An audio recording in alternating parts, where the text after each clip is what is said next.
Infetaħ il-5 ċentru għall-ittestjar tal-COVID-19 f'pajjiżna li qed jopera mill-isptar privat ta' St. Thomas f'Ħall-Qormi.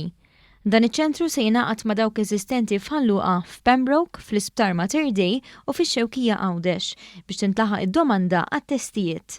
Iċ-ċentru f'Ħall-Qormi għen biex fl-aħħar 24 siegħa ġie reġistrat numru rekord ta' testijiet b'total ta' 2485 test.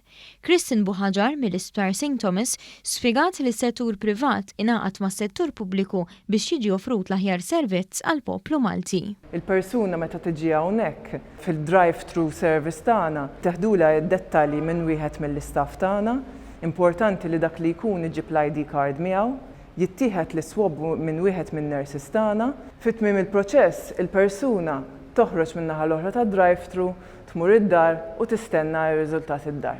Id-Deputat Prim Ministru Ministru għas-Saħħa Chris Fearn fakkar li bl-istrateġija ta' żieda fit-testijiet il-każijiet pożittivi jinqabdu kemm jista' jkun kmieni u jiġu iżolati. Illum ħankunu lħaqna l-150,000 test fuq il-popolazzjoni Maltija minn mindu bdiet il-pandemija.